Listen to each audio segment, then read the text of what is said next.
Hello, everyone, and welcome to the Thriving Relationship Show. I am your host, Christine Eartheart, founder of the Center for Thriving Relationships. And I am so grateful and thrilled to have you here and to get to support you in experiencing more love, connection, and understanding in your relationship.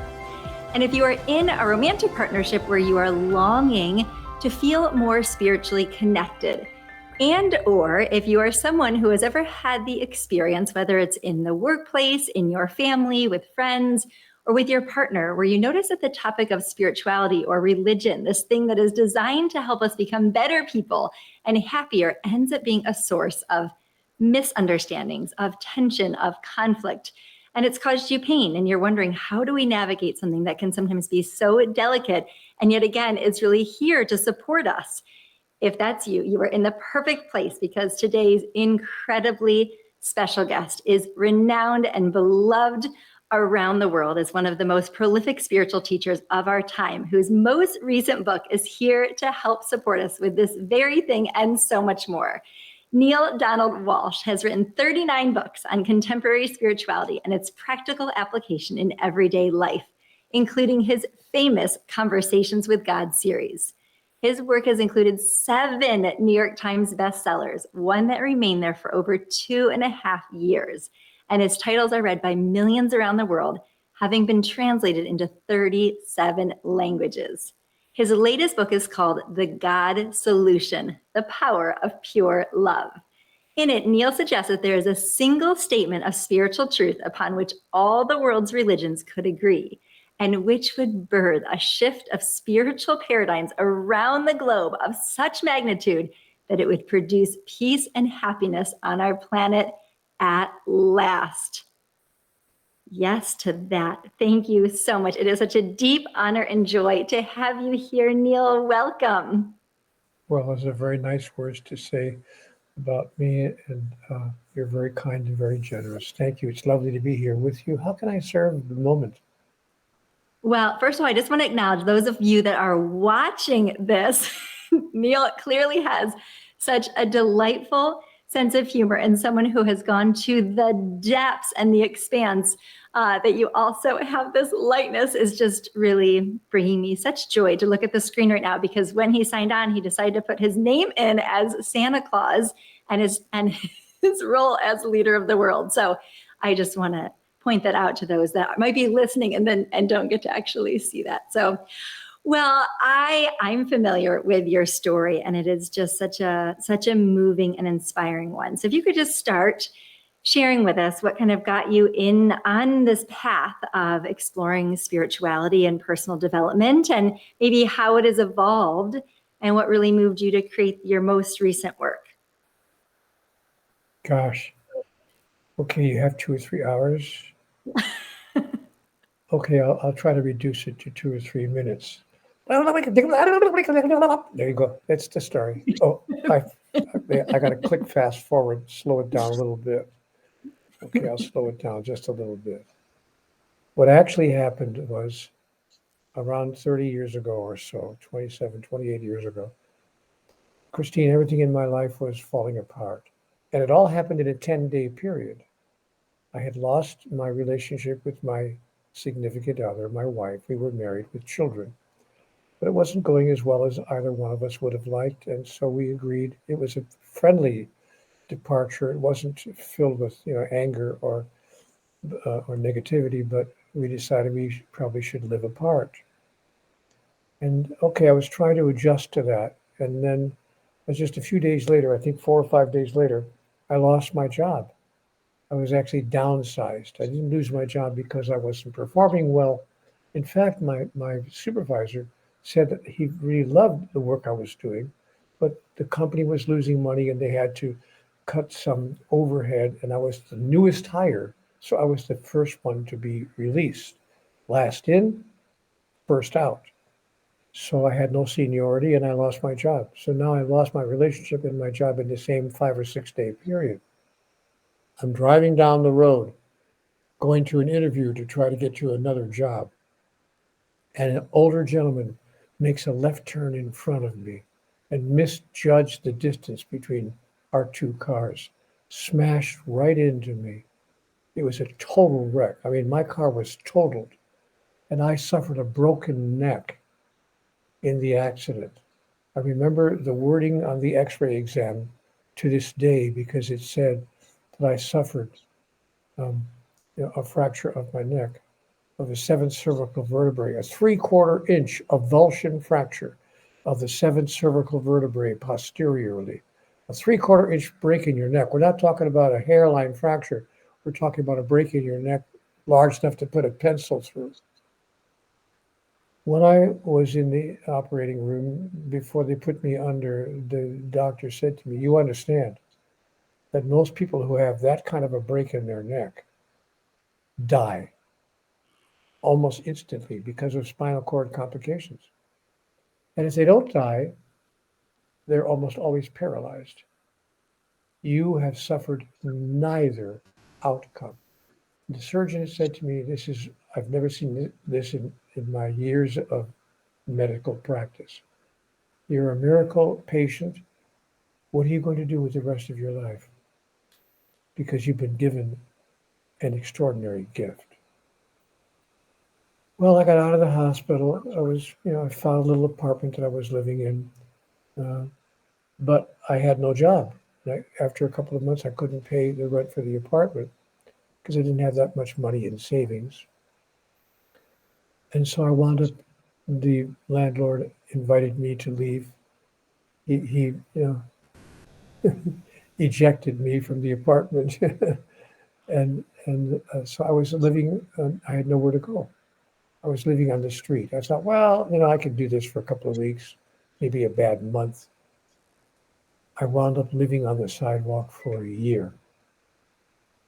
1 year of my life, sleeping on the concrete, not knowing when I got up in the morning whether I'd have enough money to eat by the end of the day, going from person to person with my hand out, asking if they could spare any kind of loose change, maybe even miracle of miracles, a little folding money to help me to eat that day. And this went on for a year of my life. So I learned what it was like to live without the basic dignities of human life. I mean, I don't want to be indelicate here, but I couldn't even find a place to go to the bathroom. I would have to go into restaurants and try to sneak in, hoping that nobody would see me going into a fast food place or whatever. I could quickly duck into the men's room and duck out before the manager of the restaurant threw me out. And one manager caught on to my little disguise, and he would see me coming in and he would say, "No, no, please, no, no homeless people, please, please don't do this. Don't make me call the police." So, when you don't have enough money when you wake up in the morning to eat that day, when you don't have any place to relieve your biological necessities, you pretty much decide, okay, this is as low as life can get me, short of dying itself. And some days I thought, I'd rather be dead. I finally found a little part-time job someplace. It wasn't a full-time job, but it was part-time, just enough money I could afford a little one-room flat that a couple had placed on top of their garage. So I was living on top of somebody's garage in a one-room flat, and they had thrown a little bed in there and a table, and so I could sit and eat something. That's where I lived.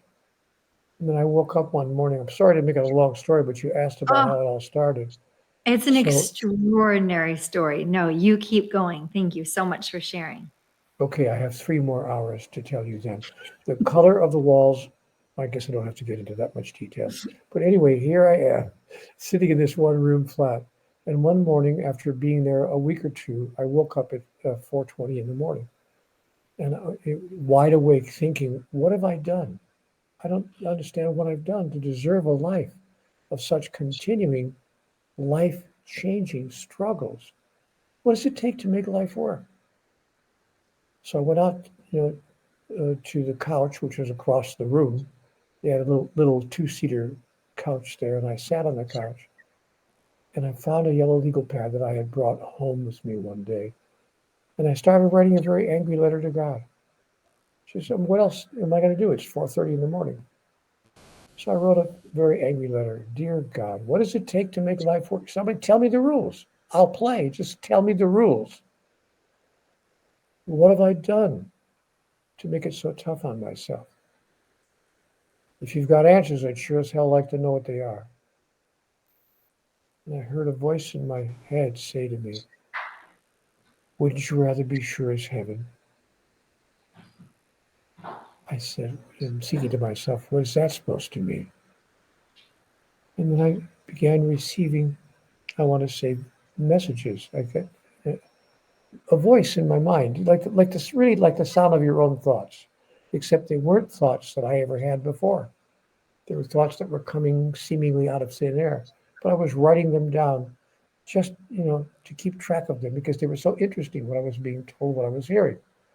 So before I knew it, Christina, I was involved in a question and answer on paper process, question, answer, question, answer, question, answer. I would ask questions, what's going on? Why is it happening the way it is, et cetera, et cetera. And I would listen for the answer, and whatever answer I got, I just wrote it down. And then I was told in the dialogue, this is now many pages into the dialogue, and way deep into the yellow legal pad, I'm told, you will make of this one day a book, and it will be accessed by many people. And I thought, now I got you. Because if this is really God talking, then this is a way to prove it, because it's probably just my imagination. I'm just making this all up. Because nobody's going to publish this handwritten notes from a guy who claims to be talking to God. Nobody's going to publish it. So I sent it to a couple of publishers just to see what would happen. And one of the publishers actually wrote back to me and said, we want to publish these notes. We're going to put it out as a book. So I said, no way. Are you kidding me? No, they said they wanted to publish it. So I said, go ahead. They didn't give me any advance, of course. I wasn't known by it, but they just published it and said they'd share some of the, proceeds. I think they gave me like 25% of the, as a royalty of the profits from the book. So they put it out. I thought, if this thing sells 300 copies, it's going to be a lot of copies. It sold 15 million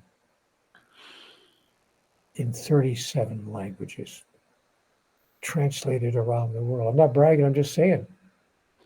So what I realized is that when God tells me something, maybe I should listen. Because she said, you will make of this one day a book, and it will be accessed by many people. And in fact, that prediction has come true. And that's my story, and I'm sticking to it. Wow, it is just so remarkable. Thank you for listening to that calling and opening up those conversations and inviting us to open up our own personal, intimate conversations. Which is, well. by the way, the main point of the book and of all the books that have followed. The main point is all of us are having conversations with God all the time. We're simply calling them something else. Women's intuition, a psychic hit, a sudden idea, a brilliant, stroke of wisdom, or whatever we call it, stroke of luck maybe, serendipity. We have all kinds of names to use because nobody's going to walk around saying, "Hey, God told me." So we kind of use these other labels to give a name to the same experience. Some kind of insight that comes to us out of nowhere. Now, most people don't have enough of those insights to write a book about it because they don't keep asking questions and getting answers, asking questions, getting answers. So I was involved in a question and answer process, but many, many, many people, most people have experienced those kinds of sudden insights. And I simply call them conversations with God. That's the main point of the dialogue, and that's the main point that God wanted everyone to know. Hey, I'm with you always. I am with you always, yea, even unto the end of time. And even before you ask, I will have answered. Thank you so much for sharing that. Your work has deeply touched my life and countless loved ones in my life, and it really does help light that path for us to open up our own conversations. And I appreciate you just naming that we can use different language. And so just to share that now for everyone tuning in, that this is a conversation that is relevant no matter your spiritual or worldview or religious beliefs. In fact, it is, we'll go now into kind of your most recent work. Well, that's not exactly true when you say no matter what your religious beliefs are. This won't work. You have to be Catholic. Otherwise it won't work. Oh, no, wait, I'm sorry. You have to be Muslim. Otherwise it won't. Wait, I'm sorry. You have to be Jewish. Otherwise what's the matter with me? You have to be a member of the Baha'i faith. Otherwise, no, you have to be a Mormon. You know what's interesting? Most of the world's religions say that you have to belong to that religion and to hold those beliefs for you to have any real connection to God, much less go back to heaven. So we have 4,000 religions on the face of the earth right now. By the way, I didn't make that number up. Google it. How many religions on the face of the earth? 4,200 and some odd number, 4,223 religions, individual faith traditions on the face of the planet right now, each one claiming to be the answer, and each one, or at least many of them, claiming that if you don't belong to that religion, you're in the out group. You will not go back to the place from which you came. Can't go back to God. So religion has taught us how to be separate from God unless we belong to that particular religion. And so religions use fear of God, to get us into the temple or the church or the synagogue or the house of worship. And so what I have brought to the world is an idea that our problem, Christine, is that we have misunderstood God completely. And so the solution to humanity's problem, which is why I produced a book called The God Solution, the solution to humanity's problem is to create a new definition of God. Maybe we need to define God all over again in a brand new way. So I was given a 2-word definition of God by God. She said, Neale, it's really very simple. You can define me in 2 words. Pure love. God is pure love. And pure love needs, requires, expects, and demands nothing in return. Christine, we can't imagine a God who loves like that because we can't imagine ourselves loving like that. We can't even love the person on the next pillow in that way without needing, requiring, expecting, or demanding anything in return. So how can God love us the way we can't even love the person we're sharing life with in that way? So we imagine that, not that we are made in the image and likeness of God, which religion tells us. No, we imagine God is made in the image and likeness of us. And so that God does love us, no question. All religions teach that God loves us. But many religions also teach that God, in addition to loving us, is judgmental. And if we disobey God, God is not only judgmental, he is punishing and condemning. And we will be punished and condemned for our sins. And then the church gives us a long list of sins, most religions do, offenses against God, which can stop us from returning to God's presence after we die, in the place that many religions call heaven or paradise. And we're making it all up. But here's the deal, Christine.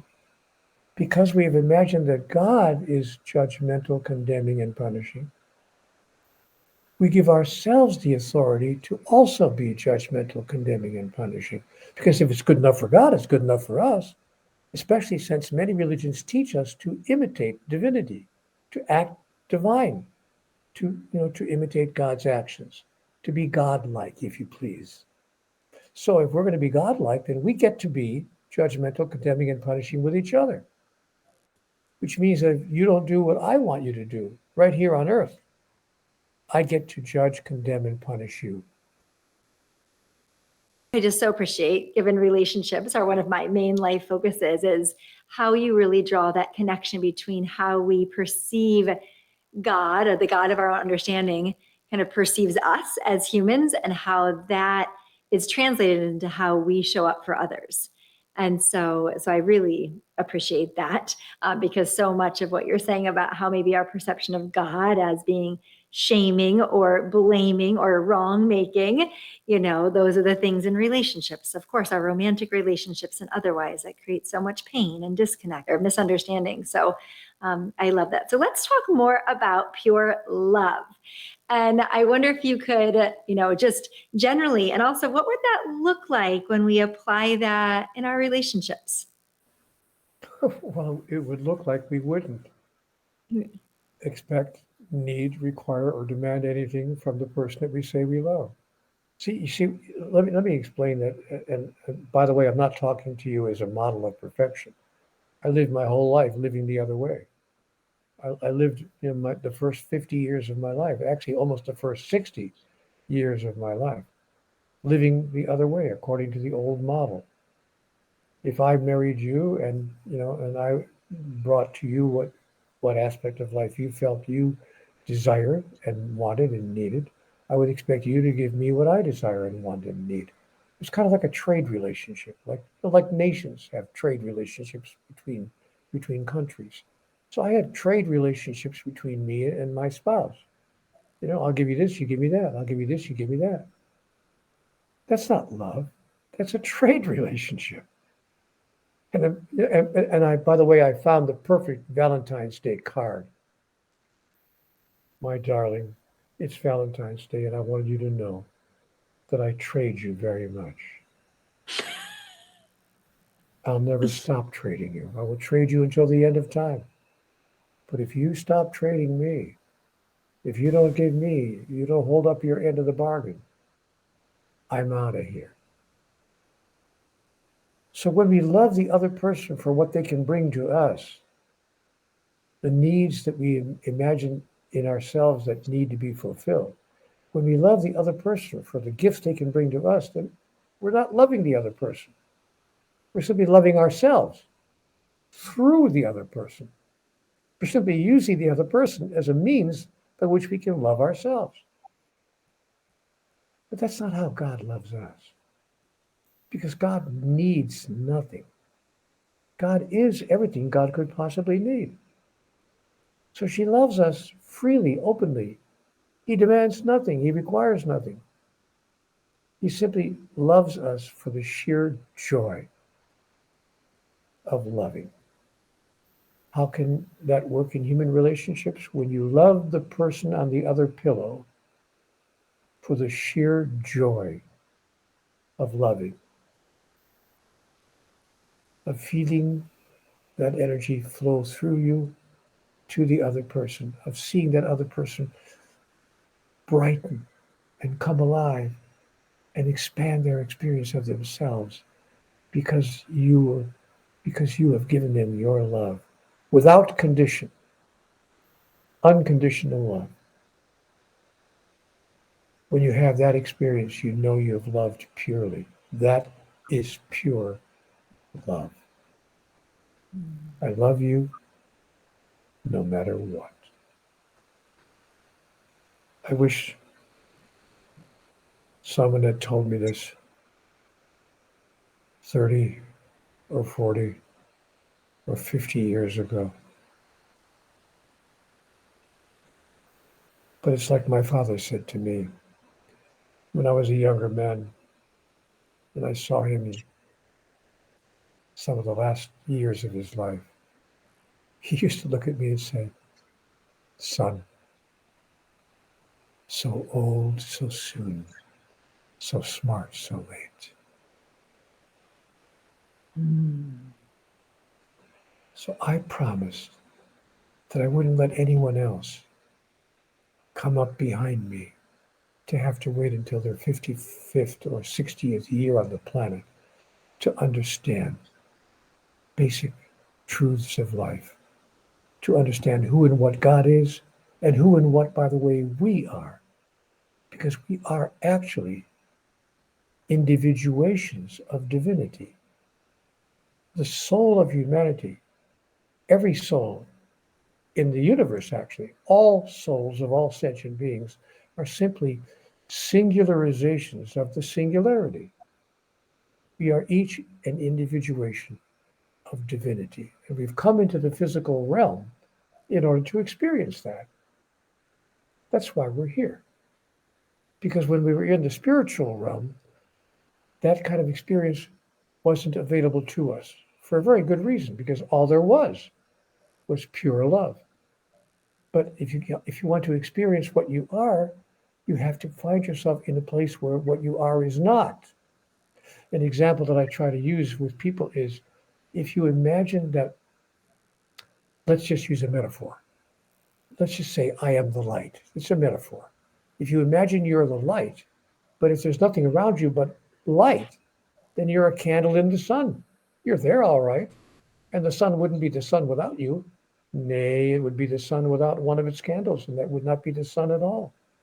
But you can't experience yourself as the light amidst the light, which is what heaven is. In heaven, you are amidst the light. But if you want to experience yourself as the light through the expression of being the light, you would have to place yourself in a space where there is what?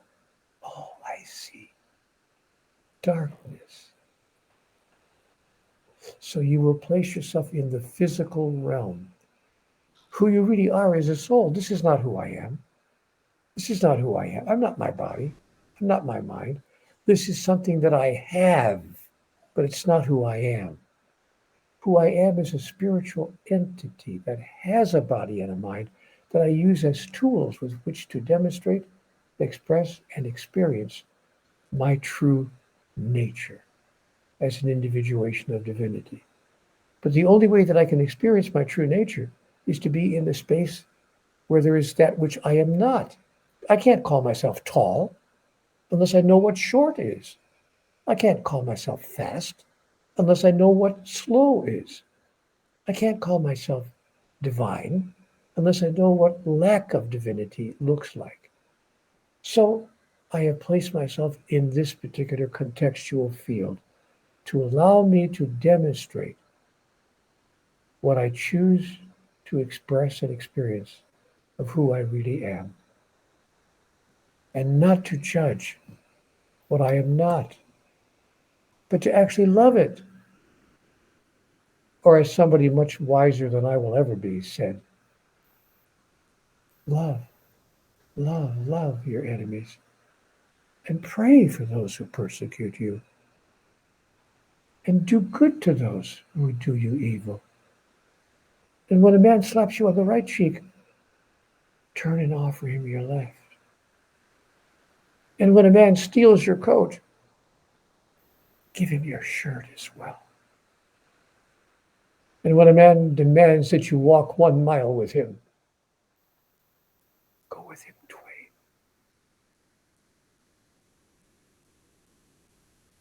It's really very simple.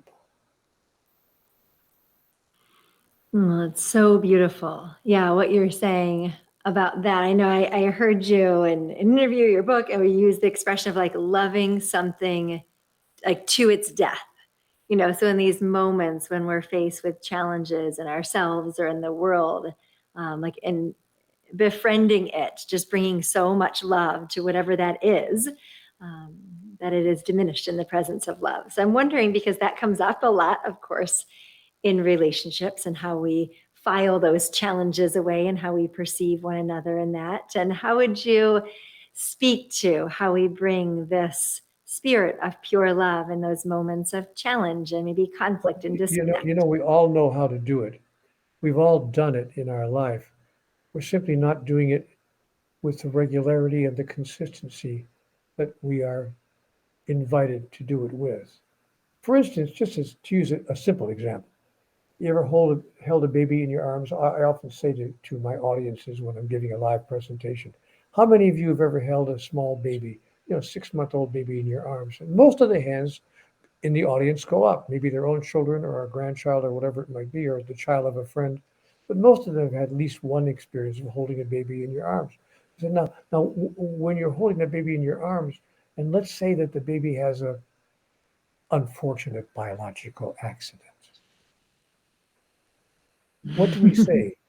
What do we say to the baby? It's okay, I forgive you. Yeah. Or do we say, I'll get you for this. You'll be punished for this. I promise you. Of course not.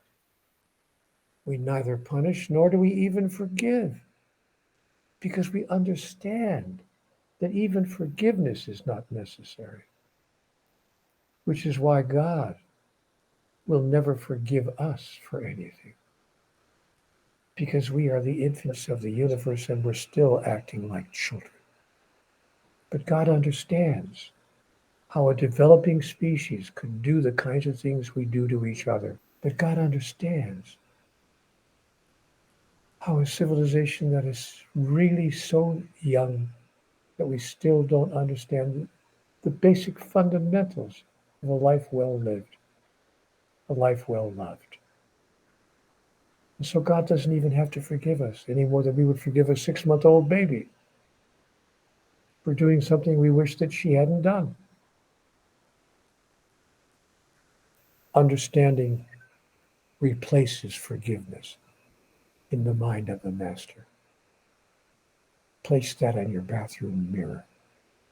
Understanding replaces forgiveness in the mind of the master. Don't seek to understand. Don't seek to forgive anyone. Understand how they and how you could have done what was done.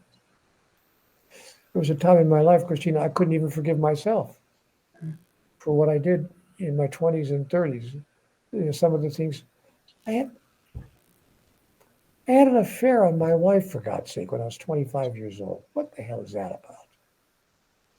She's no longer with us. She's left her physical body. But for years, for 25 years, I couldn't forgive myself. I thought, what's the matter with you? Couldn't even keep a promise of fidelity, a simple promise.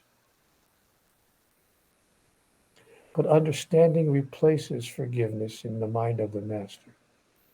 Understanding doesn't mean I condone it, doesn't mean I agree with it, doesn't mean I hope to do it again, doesn't mean any of those things, but it does mean I understand with compassion how such a thing could have happened. A few years ago, Pope John Paul II he's since left his body, but when he was with us, he was in a motorcade going through Rome. And a man stepped out of the crowd with a gun and shot him 6 times. Not one bullet, 6 bullets, and every bullet hit the Pope. The Pope was riddled with bullets. Somehow, by some miracle, he survived. Of course, they captured the man and threw him in jail for life for trying to assassinate the Pope. You can't get away with that anywhere, but in Italy especially, in Rome, it's not going to work. So they threw him in jail for life. When the Pope recovered from his multiple wounds, he went to the jail cell of the man who tried to kill him. And he said something very interesting to that man. He said, In nomine Patri, Filii, Spiritus Sancti, Amen. He blessed the man who shot him. Then he asked the man, why would you do that?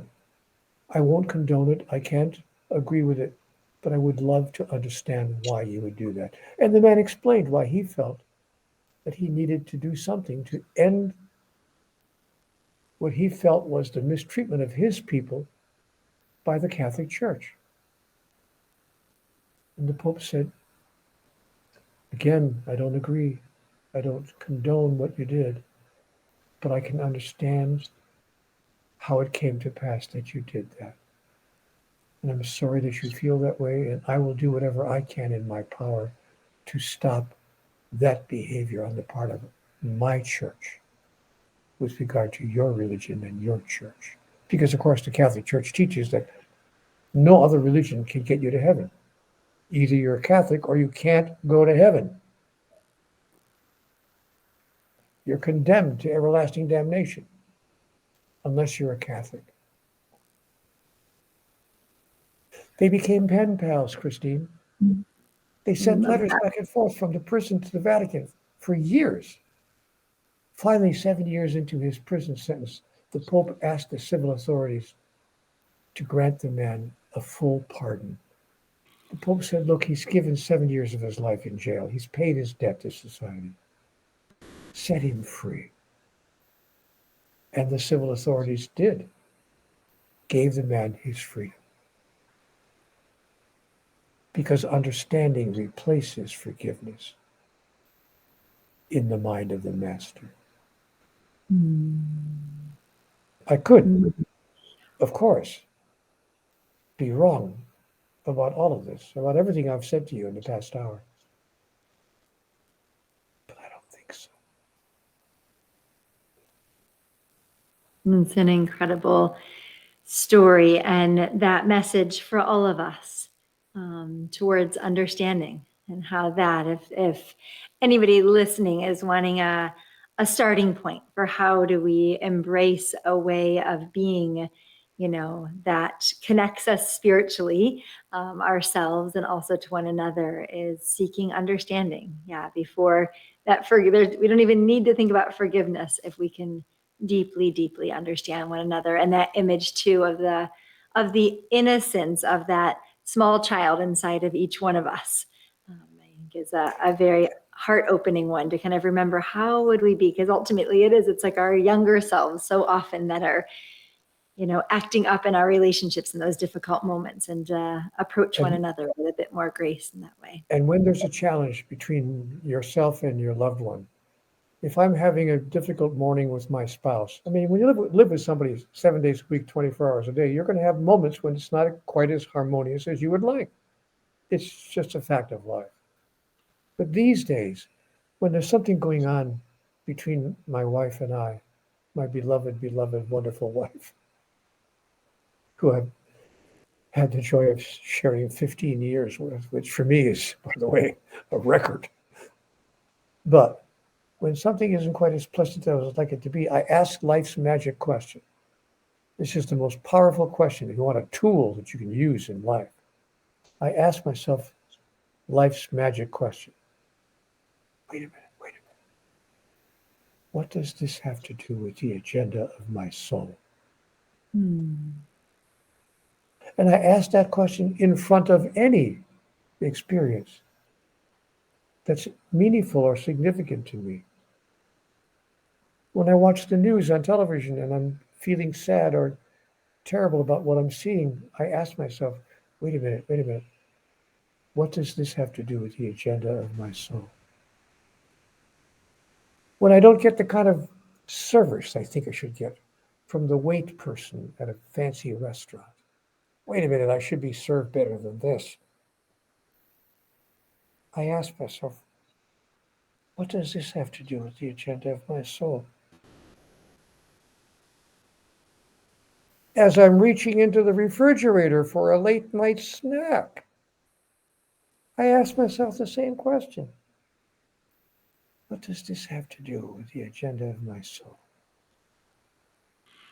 That magic question puts all of life's events into a new context. It contextualizes my moment-to-moment experience and allows me to remember that I'm not my body. I'm not my mind. These are tools that I have, but who I am is a spiritual being. And when this particular expression of life is complete, my soul will live forever and live on and move forward with the eternal, joyful experience of my evolution to become the grandest version of the greatest vision ever I held about who I am. And if I can do that with you, if I can do that with the person on the pillow next to me, if I can do that with every person whose life I touch, I did what I came here to do.